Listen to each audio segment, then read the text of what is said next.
I've invited my friend Dr. Greg Goode to join me in some conversation. Greg is the author of The Direct Path and also has an upcoming book, Enlightening the Physical World, Refuting Matter with George Berkeley and the Direct Path.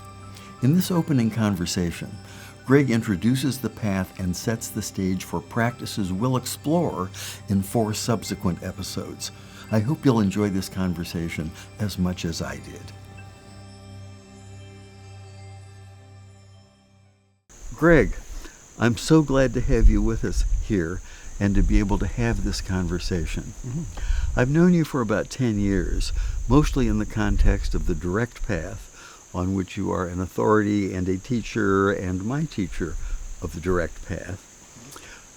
But the notion of the Direct Path may be new to people, and as we talk today about the Direct Path and its connection to the Unified Path, it might be helpful to have an explanation, a description, some sort of explication of what the Direct Path is.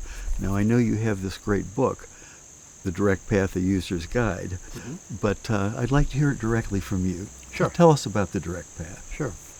It's a contemplative path, and I'll talk about what that is in a second. It's downstream from Hindu Advaita Vedanta. So it's not, part of the Western monotheistic tradition, it's not part of Buddhism, it's more there. And by contemplative, I mean it talks about direct knowledge of your true nature. Its guiding vision is that the self, the body, the mind, and the world are one pure consciousness.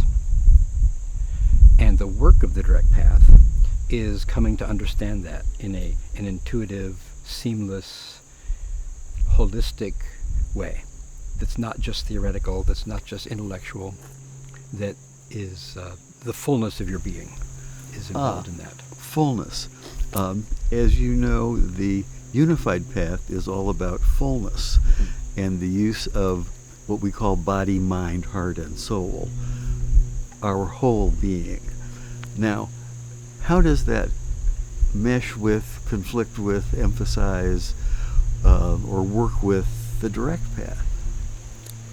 There's a big irony there, because if you pick up a book on the Direct Path, if you watch a video about the Direct Path, hear people speaking about it, you won't hear anything about any of those integrative elements. You won't hear anything where body, mind, heart, and soul play a role. But the irony is that the Direct Path depends on those things, and to some extent it assumes them. For example, if you want to do well at the contemplative part that I was talking about, mm-hmm. then it helps to be balanced. Because if say the intellect, if it's trying to think about something very subtle, it can't do a good job if the feelings are out of whack at that moment. And the feelings can't be calm and peaceful if something in life is out of whack, or if the body is in turmoil. So all parts of the self, and you've divided them into body, mind, heart, and soul, because that covers everything, right? There's no part left out. That was the point. They all have to work together, and there are spiritual practices, and the great paths have precedents that require some sort of integration in this. Sri Atmananda, the founder of the Direct Path, benefited from those practices. His guru prescribed them. I remember stories about Sri Atmananda and how his guru insisted he study bhakti and karma and kriya yoga. Yes.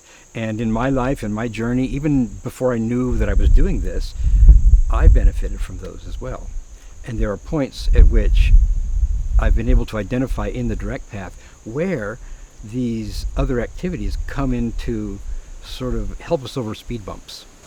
Yes. And so to some extent, the Direct Path has anticipated those moments and has a way to deal with them. But it's way, way better if you have that integration going for you, because then all of you will be together whole. And the biggest reporting issue that I hear people complain about is, I know it, but I don't feel it. I don't feel I'm living it. Yes. Now, the integration that Sri Atmananda went through, and that many orthodox paths insist upon. They actually sometimes say these are prerequisites, and they'll tell you what they are.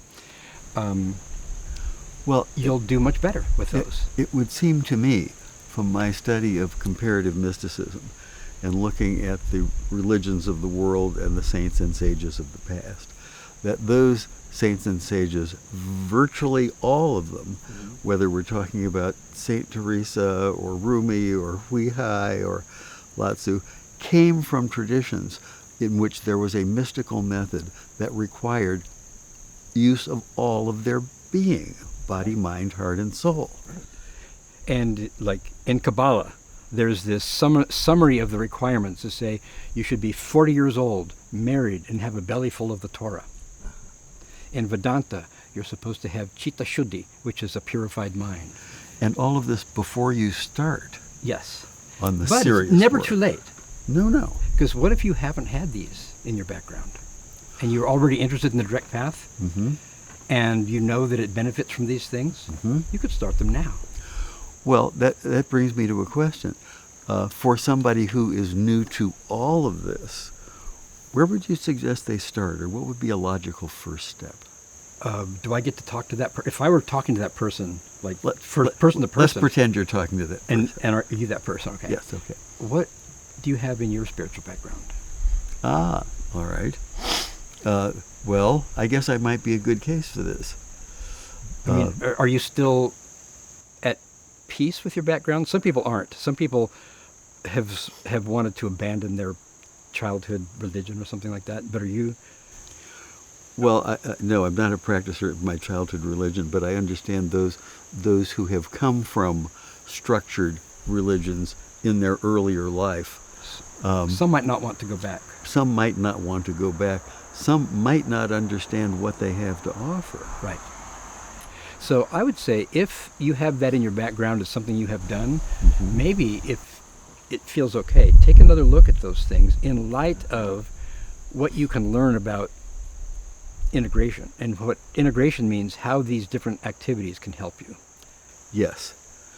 In the unified path, we stress emphasis on the body, mind, heart, and soul, which is for definitional purposes to say the moving part of ourselves, the thinking part of ourselves, the feeling part of ourselves, and the knowing part of ourselves.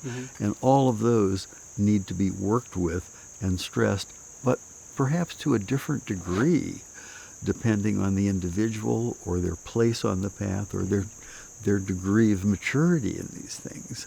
And perhaps their own spiritual goal, highest goal as they see it. Because they might not be a direct path person. They might have a different goal. That's right. Yeah. That's right. I had a direct path as a goal. And so I was taught this lesson of integration through Vedanta. And they talk about karma yoga, which is the yoga, the way of unifying with the transcendent through selfless service. So doing things and dedicating the results of your actions to something higher and greater than yourself. Selfless service is one of those universal things one finds in all traditions, religions, and mystical methods as a way of effacing the ego and knowing that which is real. Someone might want to know, well, what does that have to do with the kind of insight that I might need to become enlightened on the direct path? Right. And it has a great deal to do with it, because if you are able to reduce your egocentric, the tendency to which you have to benefit by things from doing them, it opens the heart. And if the heart is able to open, the mind is able to open. If the mind is able to open, the intellect is able to open. And with the more openness there, the inquiries become much easier. They become like supercharged. And that's just the karma yoga. What about bhakti yoga and raja yoga too? There's those, and that's how it was presented to me, is through the lens of the four yogas, which are kind of like analogous to the four elements of the unified path. Yes, directly analogous, I think. One of the most powerful and wonderful things about the direct path is its assault on what we know, its ability to ask us to question that which we do know. Can you tell us a little more about that process? Or think we know. Or think we know. Excuse me, Greg. Yeah. I mean, think we know. Yes, that's right. That's right.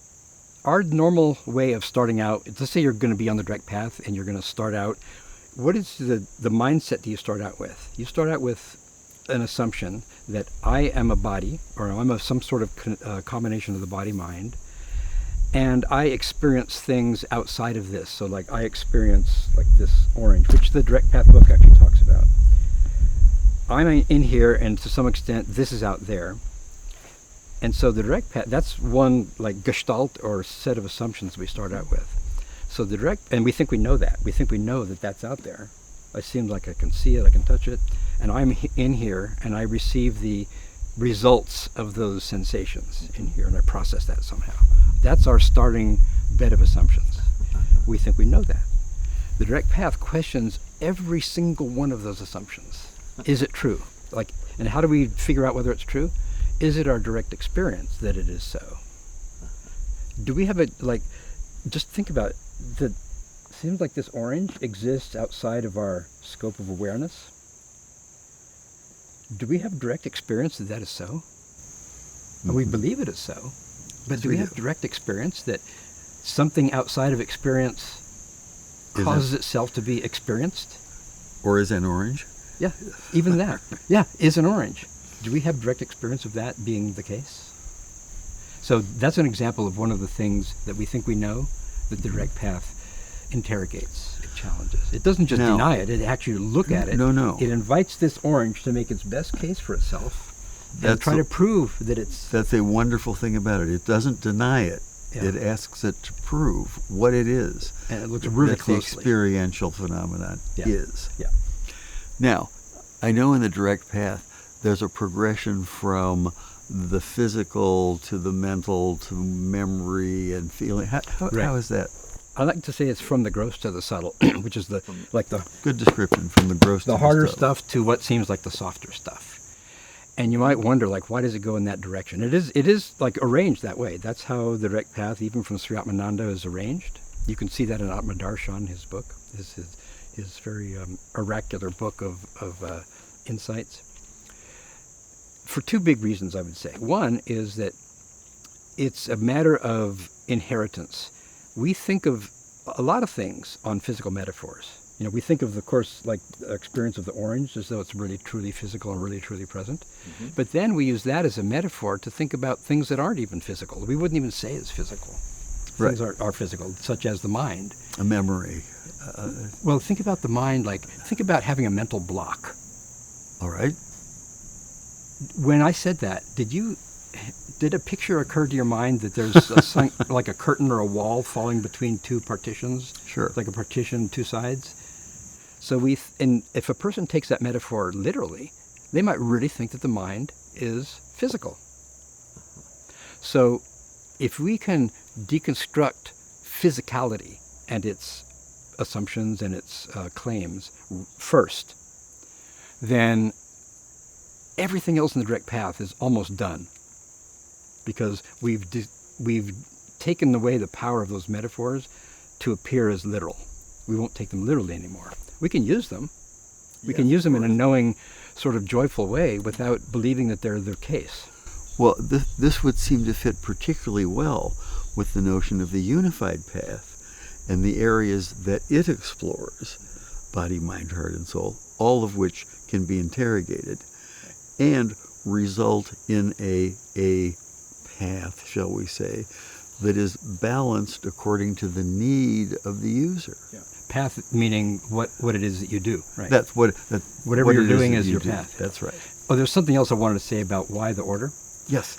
If someone picks up the direct path book or any series of, like they see a YouTube channel and they have a series of video titles, they won't look at the part that talks about physicality. They'll look at the part that talks about feelings, emotions, free will, choosing, agency, and doership. And even though it is spelled out very clearly in your work that there's a direct progression. And those things are like in part 3, right? Yes. Instead of part 1. Right. Yes, right, exactly. Because they're interested, a lot of things that drive people to come to these contemplative paths are wanting to be delivered from guilt and shame, perhaps. And there are teachings that just talk about how there's no doer here, there's no one at home here, there's no doership happening, or the doership is not your own. And I've known people who have followed those paths, and they report having actual deliverance from those feelings of guilt and shame. But that's not the same as non-duality. That's not the same as realizing that you and the world are of one awareness. I would say you can realize those things without realizing your awareness, but you can't realize awareness without realizing those things. Yes, indeed. In other words, if you realize that you are awareness, those things are taken care of. Of course. So if you have and I would say another thing about the physical part, if it tends to be 30% of the curriculum or the instruction of the direct path, but 90% of the effort. That doesn't surprise me because at all. people start in the book wherever they want. They'll start where they want, what's most interesting. And I wouldn't want to tell them not to do that. Start where you or feel drawn, right? But sooner or later, you have to go back there and talk about the physical part. Right. Because it won't let you go. That's right. And so people will have to go back and forth and back and forth. This is natural, That's and right. then each time you go back, though, it's like you're spiraling and seeing it from a higher level, and your realization is fuller and greater. Yes. And that's where I think the unified path can be particularly helpful in making those observations and in helping people observe, find, and focus on those aspects of their own journey. Yeah. Now, there are two things that I know you have coming up that I'd like to ask you about. Okay. One is an audio version of the Direct Path, the User's Guide. It's there now. Which has audio exercises. And I wanted to ask you why you thought audio exercises were superior to the ones you've published in hard copy. Okay. First of all, they do appear in audio because there is the version on Amazon that is the audio version of that book. But it's not just the exercises. It's the whole book from beginning to end. Right. So, but ever since it was published in 2012, people have been asking me, I'd like to have audios only of the exercises, the experiments, just those, because I know the doctrine, I know the sort of teachings, but I want to do those over and over again, like when I'm walking. I advise not to do it while you're driving, but you're walking through a safe, like it's through the woods or through a park or something. And there's never existed one, but you have done, with my blessing and permission, you have recorded several of these already. Yes. And we're hoping that it would be the entire series of, I think, 33 or 34, 40 experiments that exist in the book. And then they could have it at their fingertips, all and only of those audios. And in many ways, this addresses the question that you say so many ask, so many spiritual travelers. I understand it conceptually, but I don't feel it emotionally. And this is an opportunity for them to do things, to engage parts of themselves. And there are people who've asked me questions about the direct path, and many people who ask me, I always ask, have you done the exercises? They hate hearing that, they hate me to say that. But some people say, yes, I've done them. And other people have said, no, do I have to? And those I think would benefit more. And that would address the seeming disjointedness that they feel between knowing and feeling, knowing and living as a living reality. Well, but there's also one more step in that someone can look at the orange and say, yes, it's a collection of sensations, but that doesn't really grasp the notion of the individual, or... No. You want to talk about the orange? We have one. Yeah, we have an orange. The orange is in the book. I think it's an orange we talk about when we talk about vision. And the direct path challenges, remember that body of assumptions I mentioned before, that we're in here, we're a person, and that there are objects out there that are separate from us. That's right.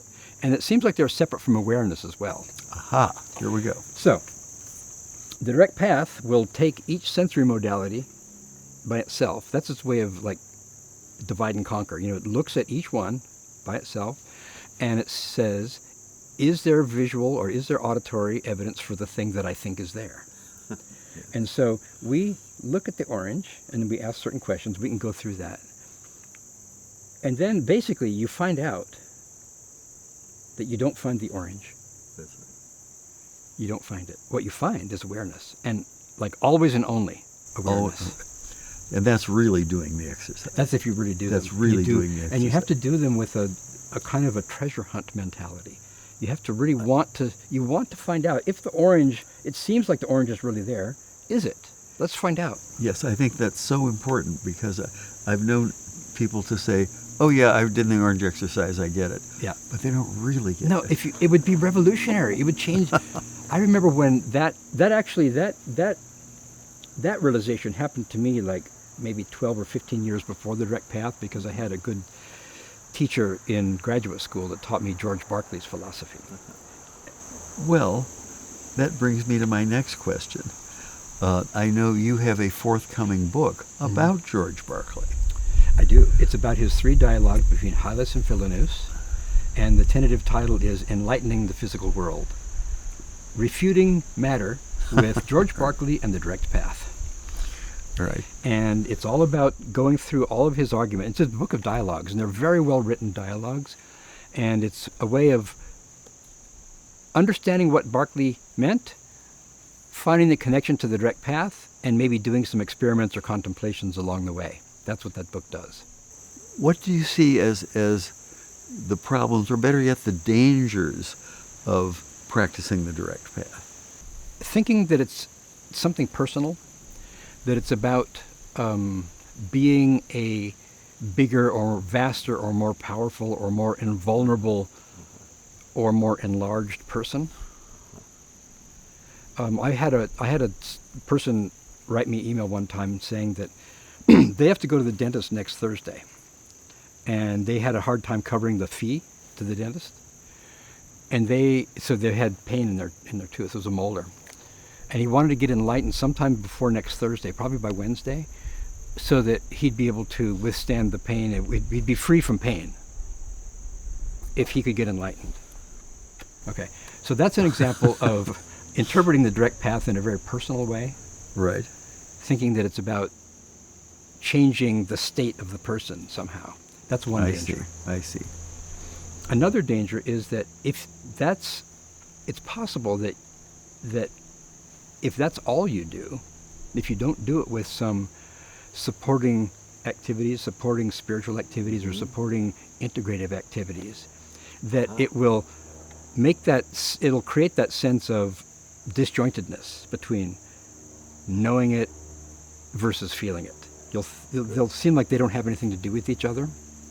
And so the more you think you know in a theoretical way, the more remote you can be from everything else that's going on in the bodily system. Even though the direct path goes on to refute everything about the body and the mind, but while you believe they're there, you need them to be your best teammates, you know? Right, and that's where the unified path comes in. It could, yes. Because it's finding those teammates and using them to your best advantage in this process. Why fight with them? No, not only why fight with them. Why ignore them and abandon them? You know? Some of them can be very helpful. Yeah. Some of them may be holding you back. Maybe it'd be good to get to know them and be able to work around that or diminish that. But they're all there, and they all need to be dealt with. Yes. And ideally, in the old system, you know, the family guru would adjudicate when the student is ready to start in the contemplative path. But these days, everybody comes whenever they come, with whatever their background is. And I would say it's never too late to start. Now, that goes back to one of your previous questions. What would I recommend for that person? I would first recommend to take a look at their previous history and see if they have anything in their life that can be used, you know, that can be turned back to and say, oh, how can I use this in a more mindful way, you know, and integrate it towards my spiritual goals. And you found that often that is a earlier childhood family connection with a formal tradition of some kind. I would say sometimes, not most often. Okay, more modern times, I think it's less often. But it should always be checked as a due diligence point, like check that, you know. Right. If not, then look at things that you're interested in There might be other paths that you've looked at on the way that have been interesting to you. They can be interesting in a whole different way if you use them like this as a way to enlist the different parts of the body-mind, Yes. the person, however we slice them up. And if we're using the unified path, we can look at them as those 4 elements and Right. how they can be a fuller and more harmonious person who brings Yes. themselves to this contemplation. Yes. Those 4 areas are critical for all of us. And I think one of the mistakes people make when thinking about the unified path is they think they all need to be balanced. Well, they all need to be in balance, but they don't need to be 25% brain, 25% motion, and so forth. And working out that balance, what is the best combination of body, mind, heart, and soul for my own practice, my ongoing practice, is really much of what the unified path is all about. Yes, from what I understand of it, it asks you to find out how you're doing now, and then learn about what the unified path has to offer, and then find out, where might I want to shift my attention a little bit from here to there. I guess the idea is not too much of one and not too little of another. And people are different, and you might be different at different times in your life. And to learn in the process. Yes. And to learn in the process. Yeah. I know there's a book by Swami Rama called Choosing a Path, something like that. And he talks about the different kinds of yogas, and he says some people are more intellectually inclined. Some people are more active, need to learn through the body. Some people are more disciplined. They need to be told what to do and to do it very well, like that. Some people are more heart-centered. So you can imagine how the percentages would be greater than 25% for those different types of people. Oh, yes, of course. Yeah. Of course. And that, in many ways, is very much of my story, because I, for years, have been part of a spiritual organization, a Sufi circle, actually, that was very intellectual, which was wonderful to find. The beauty and glory of the doctrines, the sages, the saints expressed over 1,000 years has been wonderful, but it didn't have that soul element. It didn't have that notion of reaching inside, and there, of course, was a methodology for that, but it really wasn't being practiced. So some of my colleagues and I looked around and found the direct path, which answered that particular need for our particular situation. Right when you needed it. Yeah. Right when we needed it. And thank you. It came into my life in the same kind of way. Yes. I'd had a pretty well-rounded background, and I did those different yogas, but in different contexts. Some of them weren't even spiritual. Like the part about doing service for the benefit of people other than myself, I would say was done in the Army. Where I had to do lots of tasks where maybe I benefited by not getting yelled at, but when I'm polishing the floor with they made us polish the floor with handkerchiefs and a can of kiwi wax, polish the barracks floor like that. So I'll take the black squares and you take the white squares, like that. And for a while I was in the Christian church for many years, and that was the heart element. So by the time I found out there was this thing that was advocated called balance, I found out that I had done that. But there was one thing that drew me to the direct path, being sort of more of an intellectual type person myself. Yes. I wasn't really content with the teachings that I was getting about why non-duality is the case. They weren't really explaining why. There were lots of arguments as to why, so that you sort of follow the chain of reasoning and say, well, yeah, it's because like that, right? Because it's like non-duality, right? I wanted something stronger than that. I get the concept.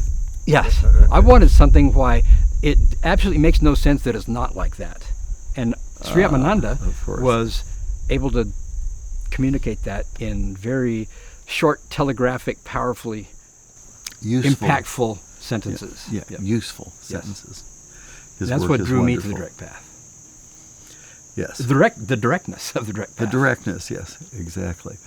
Well, I think the direct path really answers what the unified path calls the soul element, that part that connects one with the transcendent, or acknowledges that connection, or works with, amplifies, continues that connection. Right. And that gets back to the irony I was talking about, because if that's going to be your main activity, Yes. then hopefully you have some kind of integration where the other parts have come Yes. into balance.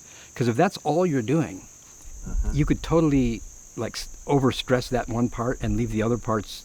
That is so true. And that's what I find in many ways so lacking in so many modern approaches to spirituality, in that they are focused on a technique or a particular guru's insight, which may be valid. I don't doubt their degree of enlightenment. But as valid as it is, it needs to be practiced in the context of a whole person, of a wholeness, body, mind, heart, and soul. And you know what is ironic? Sometimes those very same people have benefited from a well-rounded, holistic background, and they sort of forget, or they're That's omitting, right. That's and right. they say, just do more of what I'm telling you to do. Exactly. And that's not hear how a they lot did of it. That's part of what they did, but it's not all of what they did. Right.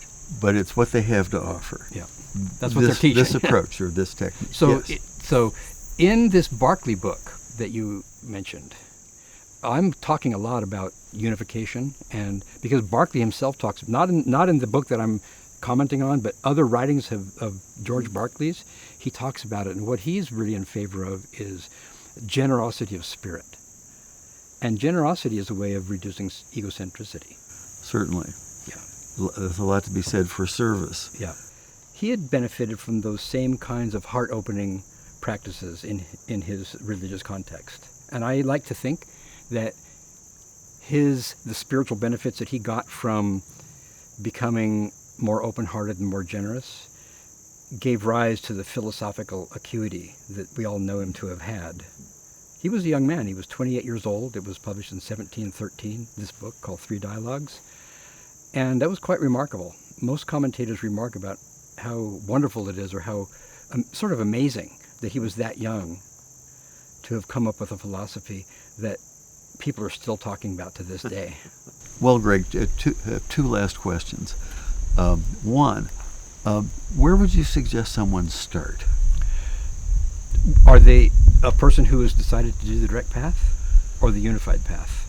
I'd say someone who's maybe confused about which to start. I would say follow your heart. Because your heart will always lead you in one direction or another. There'll be a more feeling of warmth and juiciness in one direction than another. Yes. I'd say follow that. All right. And see where it goes. I would say learn about the direct path, learn about the unified path, and see which one, as the Hindus say, turns the wheels of one's heart. Because some people might be listening to us speaking who might not be attracted to the direct path. That's right. I suspect that's true. And besides, but from what I understand of your offerings, you present a lot of different paths that they can. Yes. Within the context of the unified path, the element of the soul, knowing being, knowing oneself, the direct path is one approach to doing that. Yeah. But there are many others. Yeah. There's certainly, meditation and other rites that one can use to interiorize oneself. Yeah. Yes, that's right. The direct path is simply one It's option. one. It happens it's to be yours my option. and mine. But there are many other options to deal with the soul component of one's being. And so those are the areas where a person, if they don't know, I encourage them to explore and see where the warmth lies. I think that makes lots of wonderful sense. Could you give us an encouraging word that would apply to our listeners? Sure. About the direct path, right? About the direct path. Okay. I would say that a person who resonates, who would the direct path be a good path for? I think it would be a good path for someone who has a deep intuition or suspicion or hope or something, a sense that there's something transcendent that is beneath, beyond, above, in between, within everything that we think and see. Even if they have no way to articulate that, they might feel that. And if they hear that that's what the direct path is about, they like that. Some people don't, but if they like that and if they are attracted to it, I would say that among those people, the people who start doing the direct path and who start doing the reading and the contemplations and exercises, I've never known someone for whom that failed. I've never known someone who did not get good results, insights, realizations from this. That really is encouraging. Everybody you've worked with. Every single person. Every single person. Who has had those, with who the has other. worked with the direct And path. who likes it. Yes. Who And likes the works with vision it. with it. Yes. Some people say, oh, I like Buddhism better, or I like something else better. But people who like the guiding vision, which is not just the direct path's vision, the single no. unified essence, intelligibility Yes. behind everything, clarity, Yes. is part of many paths. If they like that and they do the direct path approach to it, Yes. it always works. In the context of the unified path, I might add. When you're a witness. When you're, Yeah. Greg, thank you for your time. This has been wonderful. My pleasure. Nice to be here.